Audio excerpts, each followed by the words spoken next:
Selamat pagi semuanya, Shalom, selamat pagi, selamat datang di acara Membangunkan Pajak bersama saya Dr. Priscilla, ya Pendeta Priscilla, Anda boleh sebut apa saja ya. Baik, sebelum kita mendengarkan firman Tuhan, mari kita bersatu di dalam doa, kita merendahkan hati dan kita berdoa sama-sama ya. Bapak Surgawi, terima kasih untuk pagi hari yang indah ini. Kami ada sebagaimana kami ada saat ini, semua karena anugerah-Mu, semua karena kebaikan-Mu, semua karena kasih setia-Mu. Dan saat ini Tuhan, kami mau merendahkan hati kami mau mendengarkan firman.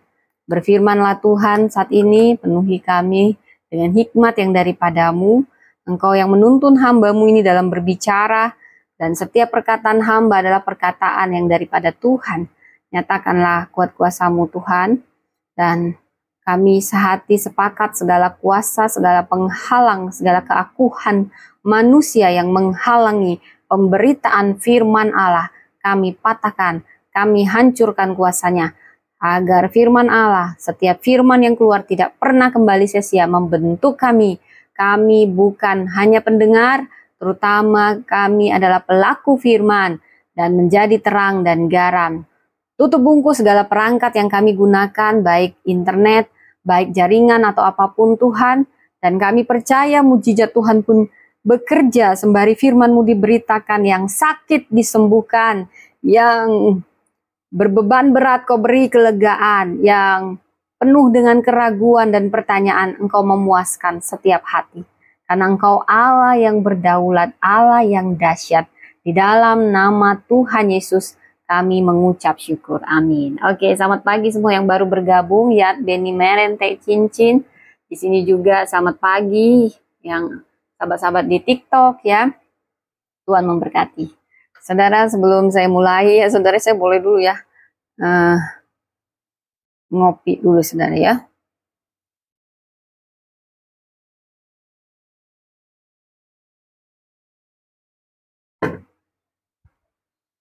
Ya, ini suara saya semua aman. Oke, saudara.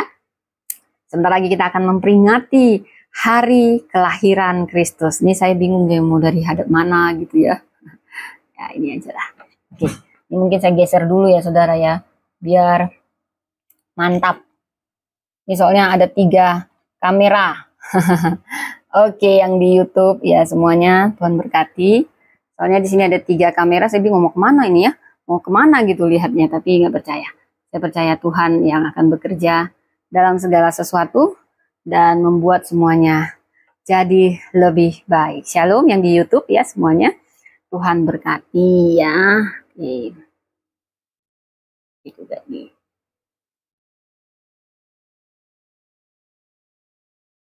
Baik saudaraku, saatnya saya memberi judul untuk khotbah saya pagi ini, saudara. Saya beri judul, Ketika Langit Terbuka, Dunia Dipanggil. Ketika langit terbuka, dunia dipanggil. Kita akan baca firman Tuhan dari Kisah Rasul 1 ayat 6 sampai 11 ya saudara ya. Anda bisa membaca buku Alkitab, bisa pakai handphone suci ya, tapi kalau nggak mau ada saingan, sebaiknya pakai Alkitab dibawa saudara ya. Kisah Para Rasul 1 ya, Kisah Para Rasul 1 ayat 6 sampai 11 saudara ya.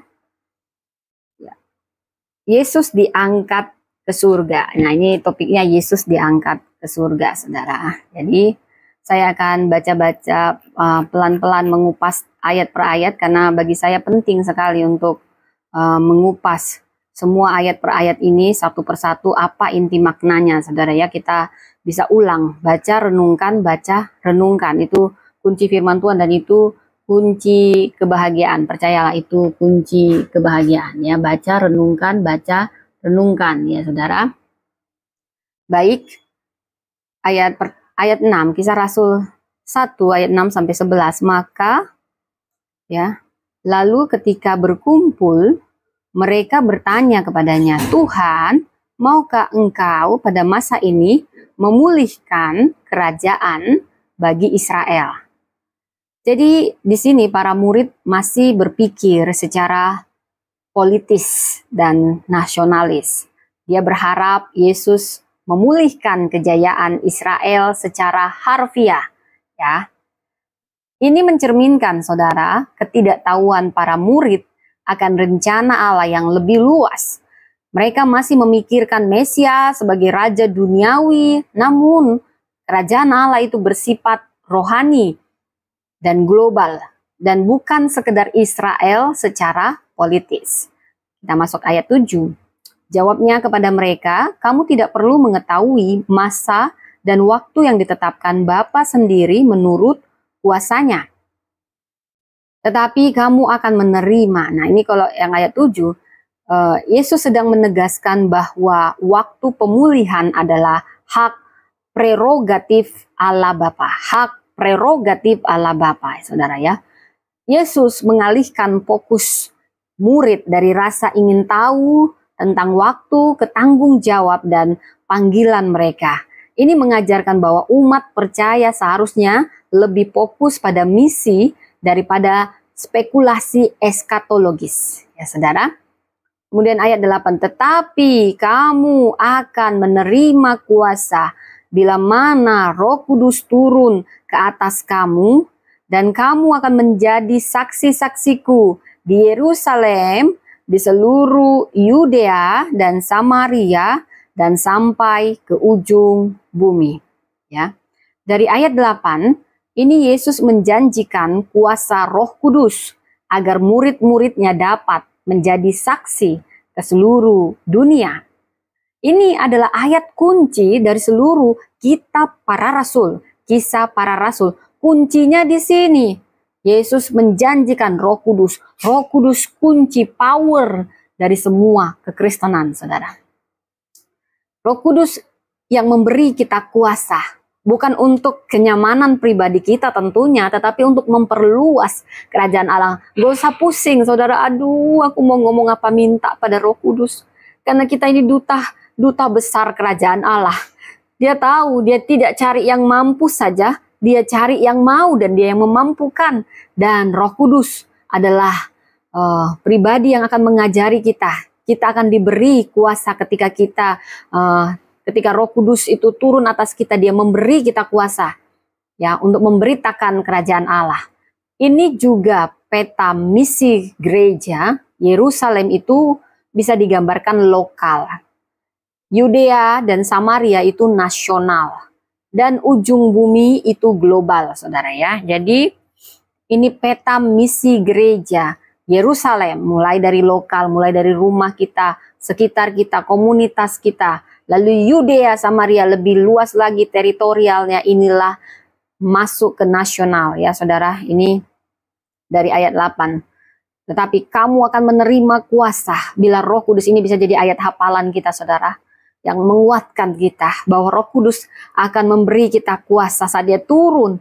Kita akan jadi saksi. Kita jadi saksi bukan dengan kekuatan kemampuan kita, tetapi tentu dengan kuasa Roh Kudus. Sehingga kita bukan hanya di daerah kita, dia akan pakai kita itu besar, teritorialnya besar, sampai ke ujung bumi. Wah, saya mau nangis.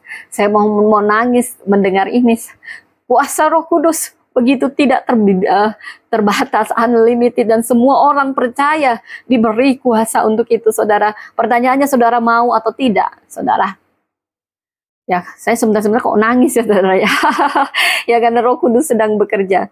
Ya, ayat 9. Sesudah ia mengatakan demikian, terangkatlah ia disaksikan oleh mereka, dan awan menutupnya dari pandangan mereka. Yesus terangkat itu kayak di film itu betul gitu, terangkatlah dia ke surga, saudara. Jadi Yesus naik ke surga, itu semua menyaksikan betul-betul. Inilah keilahian, puncak keilahian Yesus, bahwa Yesus bukan manusia.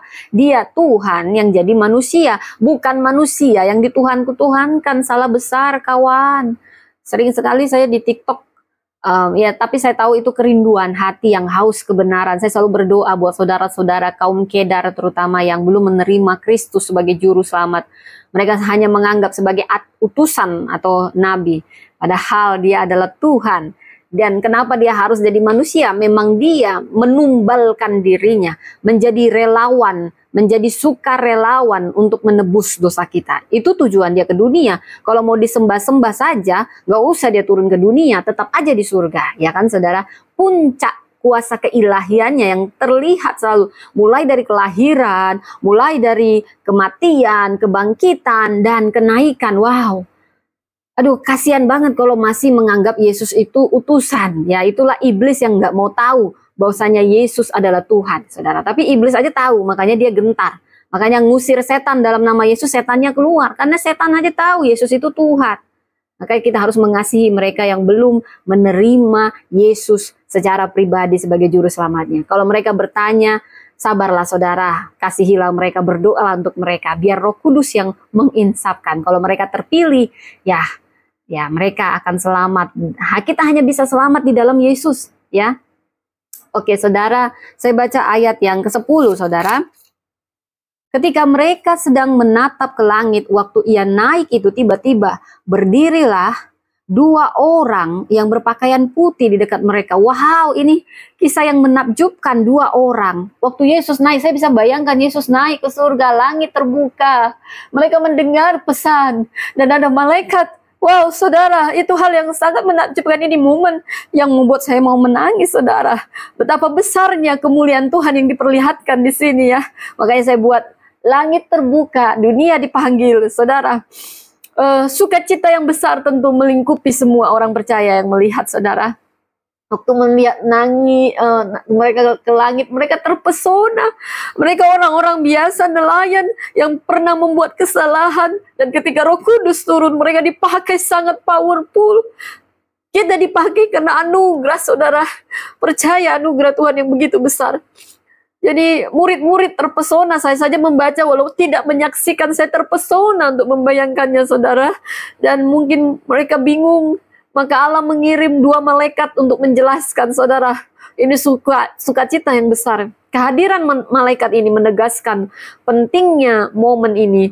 Mereka juga mengoreksi sikap para murid. Bukan hanya menatap langit, tetapi mulailah bergerak untuk misi, ya.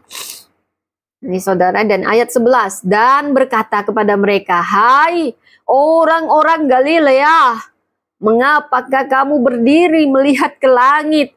Yesus ini yang diangkat ke surga meninggalkan kamu akan datang kembali dengan cara yang sama seperti kamu melihat dia naik ke surga. Wow, luar biasa saudara.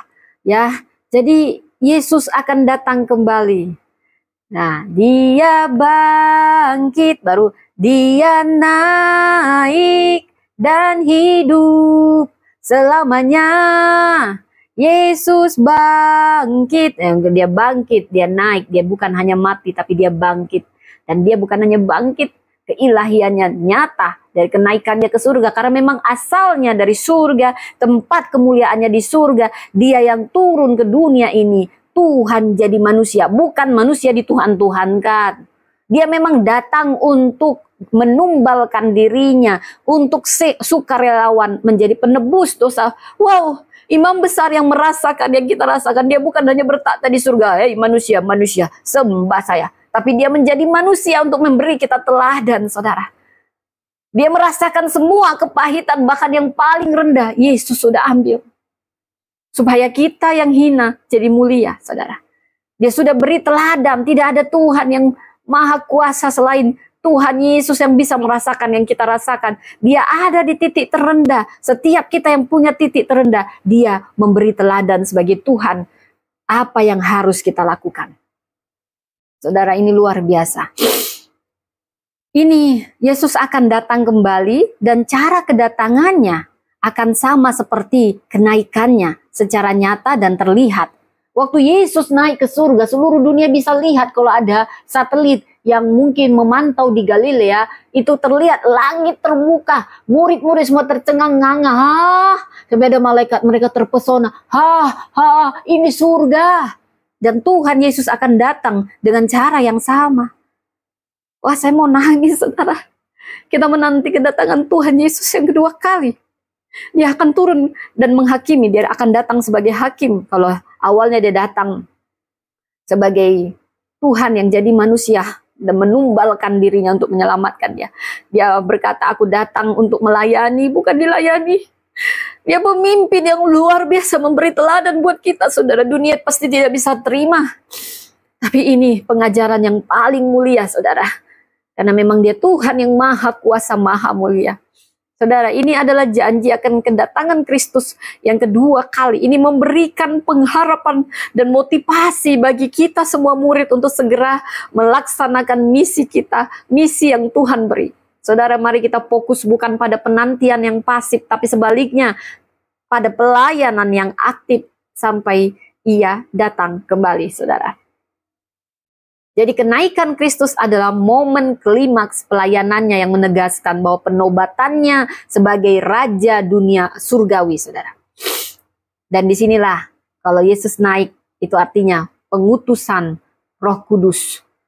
Ya, permulaan misi global. Ya. Selamat pagi semuanya yang baru bergabung, Tuhan memberkati, saudara. Jadi bagaimana kita menanggapi ini, saudara? Jangan hanya menatap ke langit seperti yang dinasehati para malaikat kepada para murid.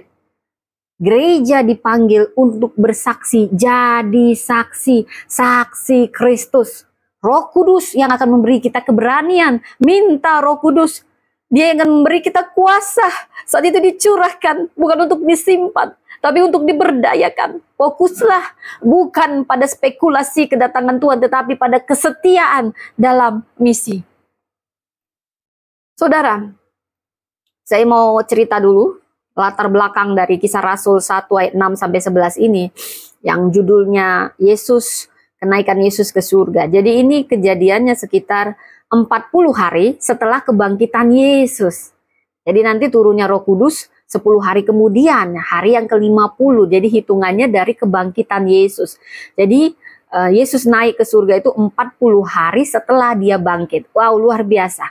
Dan dia menunjukkan diri kepada banyak orang. Ini wilayahnya Yesus di sekitar Yerusalem, saudara ya. Jadi kita mau baca sejarah dulu ya. Semuanya ada bukti, saudara ya. Jadi ini kemungkinan besar di Bukit Zaitun. Kita bisa baca dari Lukas 24. Mungkin saya bacakan, saudara ya. Karena ini harus berdasarkan Alkitab, saudara ya. Kita baca dari Lukas 24 ayat 50 ya. Nah, kalau begini ini nggak ada saingan, saudara, kalau baca Alkitab begini ya. Ayat 50 ya. Yesus membawa mereka keluar kota sampai dekat Betania. Di situ ia mengangkat tangannya dan memberkati mereka. Betania ini sekitar kemungkinan besar di Bukit Zaitun ya, saudara ya. Nah, kenaikan Yesus ini. Jadi di sini ada suatu petunjuk gitu ya. Jadi situasinya bagaimana ketika Yesus sudah bangkit dan selama 40 hari dia menampakkan diri kepada murid-murid. Dia mengajar mereka tentang kerajaan Allah. Ya, murid-murid diperlengkapi ya. Ini dalam konteks umat Yahudi, mereka masih menanti pembebasan dari kekuasaan Romawi. Jadi mereka salah tanggap terhadap Kristus. Mereka pikir akan dibebaskan dari kekuasaan Romawi. Nah, tetapi banyak yang berharap Mesiasnya demikian, sehingga mereka menolak Yesus, ahli-ahli Taurat ya. Nah, banyak yang berharap Mesias akan mendirikan kerajaan politik bagi Israel. Padahal yang mau Yesus dirikan ada kerajaan Allah di muka bumi ini ya. Bukan kerajaan politik, saudara ya. Jadi murid-murid Yesus sedang berproses, bertransformasi pemikirannya dari kerajaan duniawi menuju pemahaman tentang kerajaan rohani, saudara ya. Nah, kalau kita gali latar belakang teologisnya, kenaikan Kristus ini merupakan bagian integral dari Injil, ya. Ada kematian, kebangkitan, kenaikan, pengutusan Roh Kudus, dan yang kita nantikan sekarang adalah kedatangan kedua. Jadi sekarang kita ada di zona bagaimana Roh Kudus bekerja, dan kalau Roh Kudus bekerja luar biasa, saudara ya. Saya menangis karena setiap kita pasti punya pengalaman pribadi dipenuhi Roh Kudus yang penakut, jadi pemberani, yang Tuhan mau hati kita, saudara. Dia yang akan memperlengkapi, dan Roh Kudus yang akan memberi kita kuasa, saudara, untuk menjadi duta-duta kerajaan surga, saudara ya. Jadi ini menegaskan keilahian Yesus. Banyak yang bertanya, oh Yesus hanya utusan, hanya nabi. Tidak, dia Tuhan. Dia bukan manusia di Tuhan-Tuhan kan jauh banget, jauh banget, jauh banget ya. Dia adalah Tuhan yang jadi manusia. Kenapa harus jadi manusia? Dia sedang mempersiapkan dirinya secara sukarela jadi tumbal untuk dosa kita, saudara. Darahnya itu. Tapi itulah yang luka-luka Yesus itulah yang bisa menghidupkan kita, menyembuhkan kita. Nah ini yang dunia nggak bisa terima, saudara ya. Tetapi begitulah cara kerajaan surga bekerja. Keadilan dan kasih Allah sama-sama dinyatakan. Dosa upahnya maut, dan Yesus datang turun ke dalam kerajaan maut. Dia menumbalkan dirinya karena kasihnya yang amat besar bagi saudara, bagi dunia ini, bagi kita semua, saudara. Hanya Yesus jalan ke surga, saudara. Dan kami mengasihi bagi Anda yang belum menerima Kristus. Apapun pertanyaan Anda, saudara, kami berdoa hanya Roh Kudus yang bisa menginsapkan tentunya, saudara ya. Kami hanya menjadi saksi. Oke, saudara. Jadi peran Roh Kudus ya, kenaikan Kristus itu menegaskan keilahiannya sebagai Tuhan. Kenaikannya adalah bukti bahwa Yesus bukan hanya bangkit, tetapi ditinggikan ke posisi kemuliaan bersama Bapa. Efesus 1 ayat 20 sampai 23. Dan di sini kita akan melihat peran Roh Kudus. Kenaikan itu mendahului pencurahan Roh Kudus. Jadi naik dulu Yesus, baru Roh Kudus tercurah. Inilah janji Yesus agar gereja diberdayakan menjalankan misinya. Ini amanat misi, penekanan pada peran gereja untuk menjadi saksi Kristus hingga ke ujung bumi. Saudara, saya juga mau membahas tentang latar belakang sastra di sini ya. Kitab Kisah Para Rasul ini adalah lanjutan dari Injil Lukas. Ini ditulis oleh Lukas, seorang dokter atau seorang tabib, dan dia adalah rekan sepelayanan Paulus, saudara. Jadi dalam Kisah Para Rasul dimulai dengan transisi kepemimpinan pelayanan dari Yesus kepada para rasul. Saya harus memastikan, kadang ini mati gitu, saudara ya, maaf. Ya, ini dipimpin oleh kuasa Roh Kudus tentunya ya. Dari pasal 1 ini berfungsi sebagai pengantar, dan ayat 8 ini sebagai tema utama kitab ini, menjadi saksi Kristus dari Yerusalem hingga ke ujung bumi.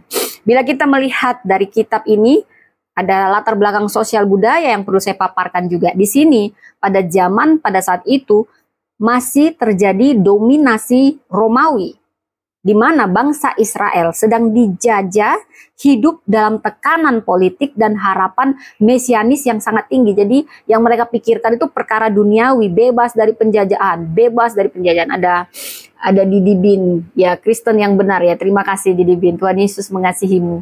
Kami berharap kau menerima Kristus dan merasakan sukacita damai sejahtera surga ya. Ya, dan harapan nasionalis, banyak orang Yahudi mengharapkan Mesias sebagai pembebas politik. Itu sebabnya murid bertanya, apakah engkau pada masa ini mau memulihkan kerajaan bagi Israel? Di ayat 6 ya saudara. Jadi ada sakralitas awan. Dalam budaya Yahudi, awan sering dikaitkan dengan kemuliaan dan kehadiran Allah, atau Sekina ya, Sekina glory. Maka awan dalam ayat 9 ini simbol teologis, bukan sekedar fenomena alam, bukan, tapi ada simbol teologis ya. Kemudian boleh kita membahas tentang konteks dalam pelayanan, kontekstual pelayanan Yesus dari kitab Kisah Para Rasul ini. Yesus telah menyelesaikan pelayanannya di bumi. Pengajaran, pelayanannya apa saja? Pengajaran, mujizat, kematian dan kebangkitan, dan kenaikan itu bukan akhir. Justru itu awal dari era gereja. Inilah awal dari era gereja. Misi untuk memberitakan Injil dimulai dari titik ini, saudara. Dan di sini ada pemisahan secara fisik, saudara. Yesus tidak lagi hadir secara jasmani, tetapi dia hadir melalui Roh Kudus yang dicurahkan kepada tiap orang. Dia hadir secara pribadi, tidak ada lagi selubung, saudara. Karena dia sudah menyelesaikan, sudah selesai di kayu salib. Jadi kita bisa berkomunikasi dengan Roh Kudus, saudara. Undang terus, ajak bicara Roh Kudus. Minta hikmat, minta kekuatan, saudara. Saudara, di sini fokusnya bergeser dari ikut Yesus secara fisik menjadi saksi Kristus dalam kuasa Roh Kudus. Jadi kalau bisa saya ringkaskan, saudara, dari Kisah Rasul 1 ayat 6 sampai 11 ini, secara aspek historis ini terjadi 40 hari pasca kebangkitan Yesus di Bukit Zaitun, dan inilah hari yang akan menjelang Pentakosta, hari ke-50. Dan secara teologis ini menegaskan keilahian transisi ke era Roh Kudus dalam misi gereja. Dan secara aspek sastra, pengantar dari kitab Kisah Para Rasul ini kuncinya ada di ayat 8, ya. Dan Roh Kudus akan dicurahkan, ya. Tadi kuncinya itu di ayat ke-8, saudara, kalau bisa ini jadi ayat hafalan kita. Ini puncaknya, saudara, ya. Nah, ayat 8 dikatakan, tetapi kamu akan menerima kuasa bila mana Roh Kudus turun ke atas kamu, dan kamu akan menjadi saksi-saksiku di Yerusalem dan di seluruh Yudea dan Samaria dan sampai ke ujung bumi. Ini kuncinya, saudara, ya. Ayat ini menjadi kunci. Jadi powerfulnya kuasa Roh Kudus yang akan bekerja, di mana gereja menjadi saksi. Secara aspek sosial, ada harapan dari secara politis umat Yahudi, karena saat itu dijajah Romawi. Tetapi ini yang disalahpahami tentang kehadiran Mesias. Bukan membebaskan secara politik, tetapi secara rohani. Dan secara kontekstual, titik tolak gereja dalam pelayanan setelah Yesus tidak hadir secara fisik, saudara. Ini latar belakangnya yang perlu saya paparkan. Dan saudara, saya mau katakan dulu, ya. Saya mau kasih beberapa pesan, ya. Ketika langit terbuka, dunia dipanggil. Saudara yang dikasihi Tuhan, saudara yang ada di TikTok, di YouTube, dimanapun Anda mendengar ini, pernahkah Anda berada dalam situasi di mana Anda terus menatap ke langit? Saya pernah, anak saya juga seneng ya melihat pesawat, melihat dia menatap ke langit. Kalau melihat ke langit itu kita seperti melihat kerajaan surga gitu ya, penuh gitu ya. Berharap sesuatu terjadi, tapi kita nggak sadar bahwa jawaban doa kita itu justru menunggu langkah pertama kita di bumi, saudara. Nah, jadi waktu kita menatap ke langit dan berharap sesuatu terjadi, sebenarnya kita tidak sadar kalau jawabannya itu tergantung pada kita. Justru langitlah yang sedang menunggu langkah kita di dunia ini, saudara. Ini yang terjadi dalam kisah para murid. Ketika Yesus naik ke surga, mereka terpesona, mereka sangat takjub, saudara, ya. Mereka terus menatap ke langit, ya, mungkin langit terbuka, kelihatanlah kerajaan surga yang begitu mulia, saudara. Dan sampai malaikat harus menegur mereka, katanya, mengapa kamu berdiri melihat ke langit? Ya, langit terbuka, tapi dunia sedang menunggu. Langit terbuka, tapi dunia sedang menunggu. Yesus tidak naik untuk menjauh. Bukan supaya kita makin jauh, justru semakin mendekat karena dia sedang mengutus kita. Ketika langit terbuka, dunia dipanggil. Saudara, kita yang dipanggil jadi saksi. Saudara, saya mau bagi, ada 3 makna dan tujuan Yesus naik ke surga. Pertama, karena Yesus asalnya dari surga, dia kembali ke surga. Dan ini menunjukkan keilahiannya. Yang pertama, ini penobatan Yesus sebagai Raja dan Iman Agung. Saudara bisa baca di Ibrani 1 ayat 3. Saudara, saya akan bacakan. Mungkin kita akan banyak membaca firman, saudara, ya. Ibrani, ya. Ibrani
Berarti ada yang mati tadi nih.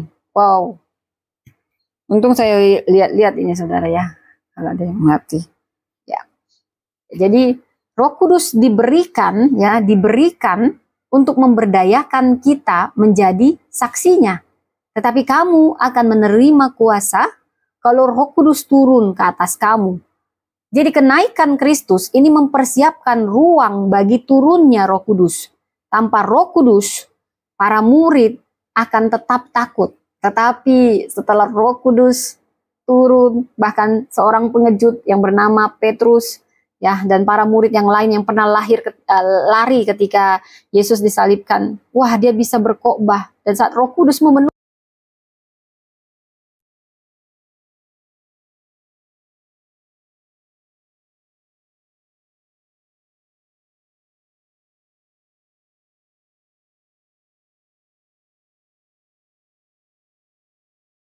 maaf ya, ini lebih utama ya. Semua yang ada di sana, ya ini juga, ini harus agak ditaruh ke sini. Shalom, masih ada. Ya mungkin dari tadi ada yang mati hidup, saudara, saya mohon maaf ya. Semoga tetap dapat pesannya bagi saudara-saudara yang ada di YouTube ya. Ini jadinya saya harus ingat mencargernya ya, kalau mau begini di charger. Tapi that's okay, that's okay. Firman Tuhan tidak pernah kembali sia-sia ya. Tuhan akan menyempurnakannya. Baik.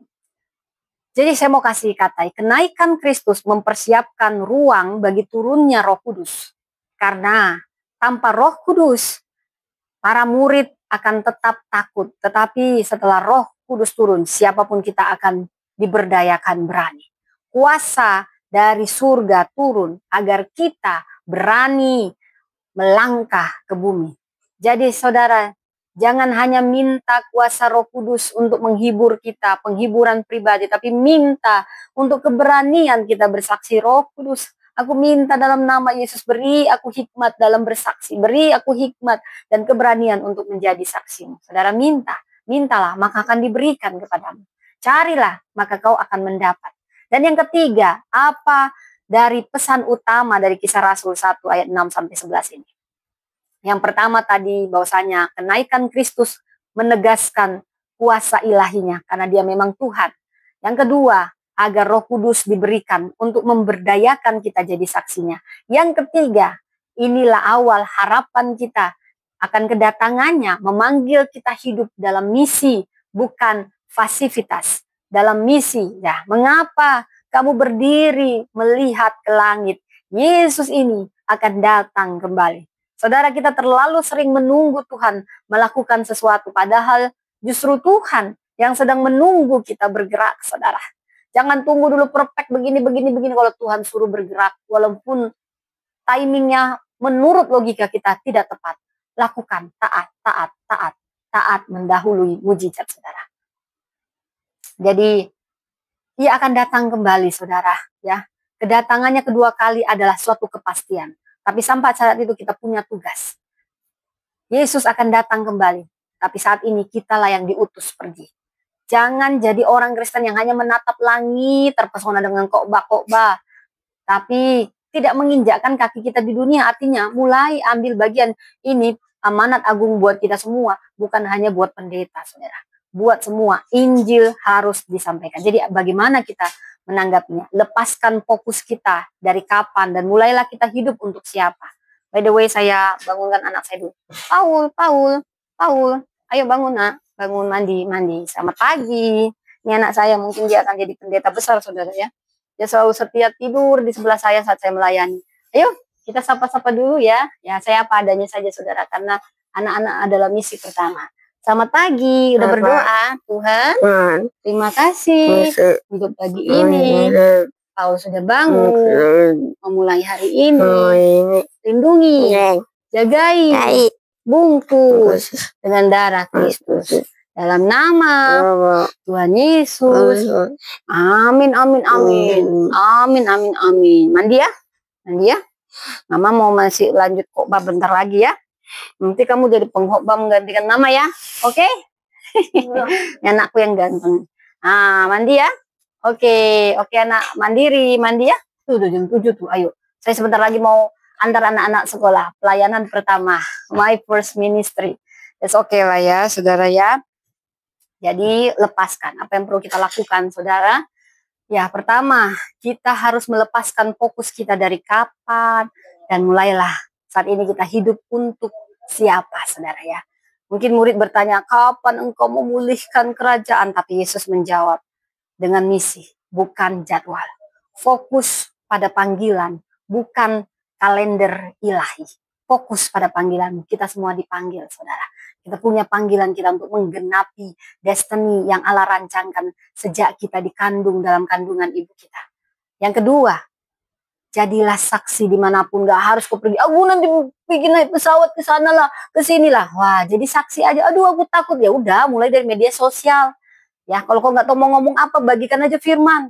Firman itu berkuasa ketika roh itu berhembus. Firman itu tidak pernah kembali sia-sia, saudara. Firman itu menghidupkan. Ketika Roh Kudus berhembus, itu yang berkuasa menghidupkan segala sesuatu yang mati, bahkan sesuatu yang sudah lama mati. Wow, saudara, jadilah saksi. Dimanapun engkau berada, mungkin kau mulai mendoakan. Gak harus kau jadi pendeta dulu ya. Kalau jadi pendeta bagus saudara ya. Itu pekerjaan mulia. Asal jangan kau pendeta cari uang aja ya. Menggunakan firman untuk cari makan. Yang dibilang cari dahulu kerajaan Allah dan kebenaran, maka semua ditambahkan. Bukan berarti pendeta gak bisa menikmati hidup, boleh. Tapi fokusnya jangan itu, saudara ya. Jangan kau peralat firman untuk kau cari hepeng ya, saudara ya.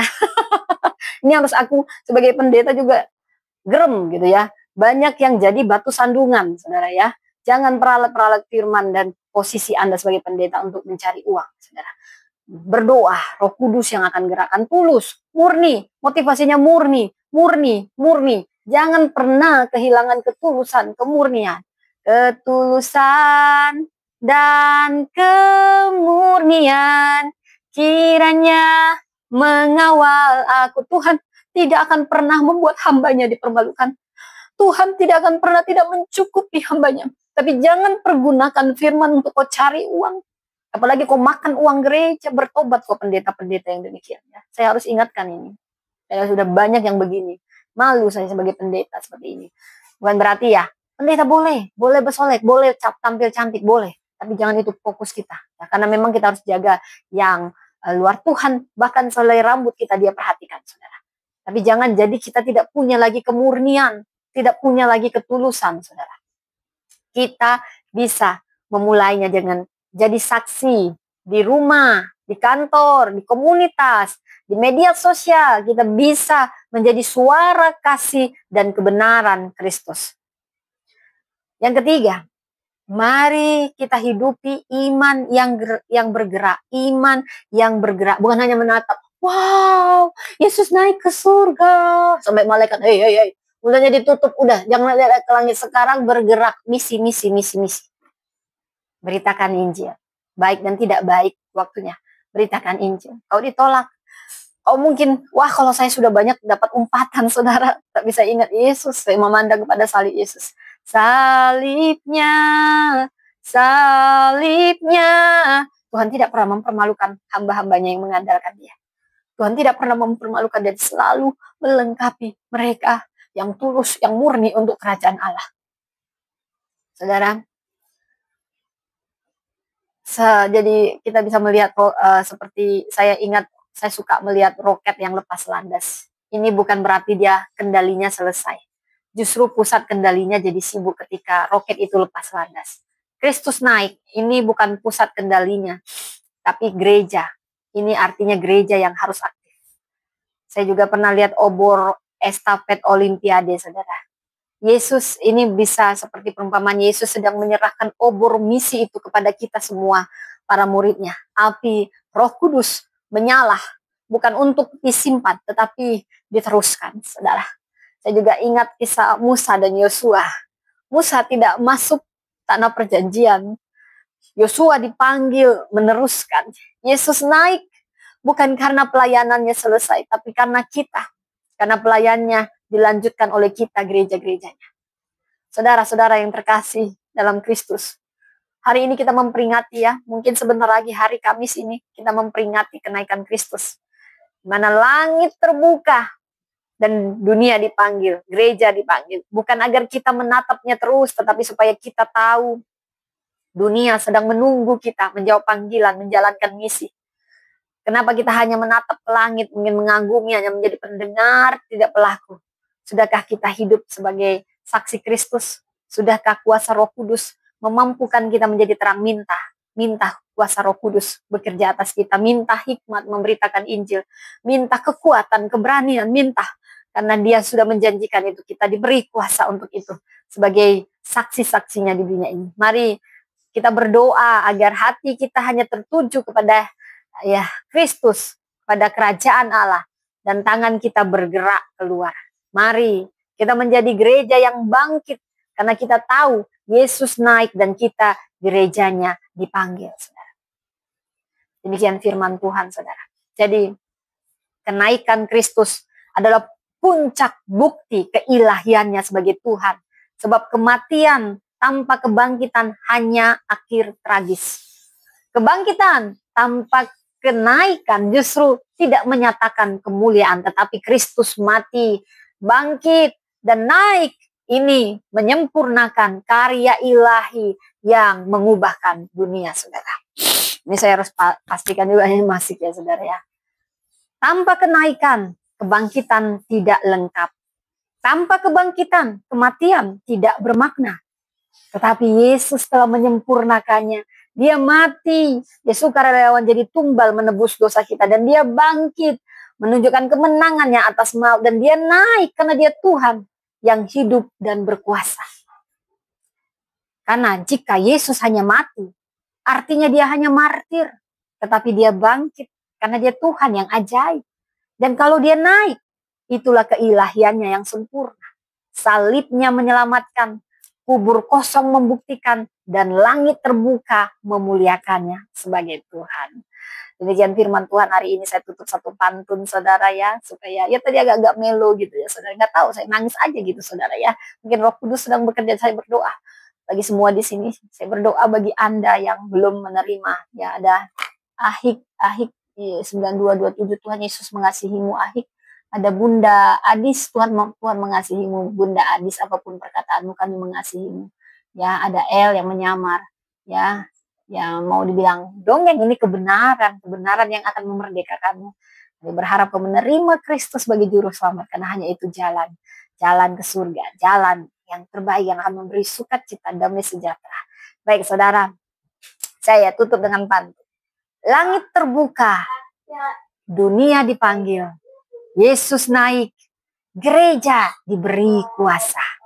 Jangan diam, mari bersaksi setia sampai ia datang kembali menyapa. Datang yang kedua kali. Paul. Oke, demikian firman Tuhan. Mari kita bersatu di dalam doa. Bapak Surgawi, terima kasih untuk firman-Mu yang luar biasa yang menguatkan kami semua. Saat Roh Kudus-Mu turun, Kau memberi kami kuasa menjadi saksi-Mu dengan penuh keberanian, memberitakan misi ke seluruh kerajaan, seluruh dunia, untuk memperluas kerajaan Allah. Beri kami keberanian. Tuhan, ini saatnya Kau utus kami dengan kuasa Roh Kudus. Biarlah kami, para murid-Mu setia, menjadi saksi-Mu. Penuhi dengan hikmat-Mu seperti Kau memenuhi para murid Petrus dan murid-murid yang lain yang penuh dengan keberanian. Dan beribu-ribu orang bertobat menjadi saksi, menjadi pengikut-Mu.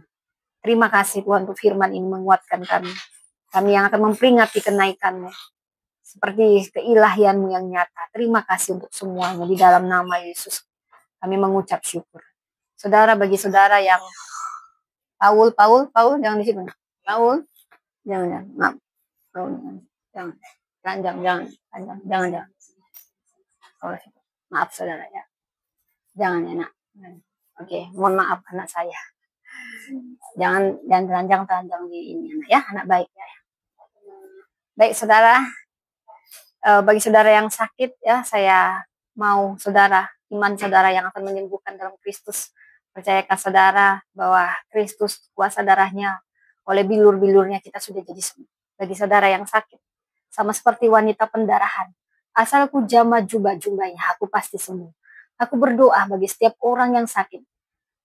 Siapapun Anda, mungkin bukan Anda, anak Anda, istri Anda, suami Anda, angkat tanganmu saudara. Dan percayalah imanmu akan menyelamatkanmu oleh bilur-bilur darah Kristus. Tumbang tangan di bagian yang sakit. Aku perkatakan oleh bilur-bilur darah Kristus, segala penyakit kami sudah disembuhkan. Sudah disembuhkan di dalam nama Tuhan Yesus. Terimalah, jadilah sesuai iman. Dan aku berdoa bagi Anda yang kesulitan finansial, yang membutuhkan pekerjaan. Mungkin bukan Anda, siapapun yang Roh Kudus gerakkan di dalam hati Anda, berdoalah buat nama itu. Aku berdoa buat setiap orang yang saat ini dalam kesulitan ekonomi. Tuhan, aku tidak tahu kebutuhan mereka, tapi aku percaya Engkau Jehovah Jireh, Allah yang mencukupkan, Engkau yang membuka tingkap-tingkap langit, berkat-berkat-Mu dicurahkan. Ada kesempatan-kesempatan yang terbuka bagi setiap anak-anak-Mu, terutama mereka yang sudah mempersiapkan segala sesuatunya. Persiapkan segala sesuatunya dengan matang di dalam nama Tuhan Yesus. Terimalah. Mari kita berdoa, doa yang diajarkan Tuhan Yesus. Doa Bapa kami. Bapa kami yang di surga, dikuduskan nama-Mu. Jadilah kehendak-Mu di bumi seperti di surga. Berilah kami pada hari ini makanan kami yang secukupnya, dan ampunilah kami akan kesalahan kami, seperti kami juga mengampuni yang bersalah kepada kami. Dan janganlah membawa kami ke dalam pencobaan, tetapi lepaskanlah kami daripada yang jahat. Karena Engkau yang punya kerajaan dan kuasa dan kemuliaan sampai selama-lamanya. Saudara, angkat tanganmu, terimalah berkat dari Tuhan. Tuhan menghadapkan wajahnya kepada kita. Tuhan memberkati kita dengan kasih karunia-Nya dan kebaikan-Nya. Diberkatilah keluarga kita, anak cucu kita. Diberkatilah pendidikan kita, pendidikan anak cucu kita. Diberkatilah segenap usaha, segenap apapun yang kita lakukan, dibuat Tuhan berhasil. Ada kebaikan Tuhan dalam kehidupan kita. Ada kasih karunia-Nya. Dan bagi kemuliaan namanya. Bapa, terima kasih. Bapa, terima kasih. Bapa, terima kasih. Oh, Bapa di dalam surga, ku berterima kasih. Amin. Amin. Amin.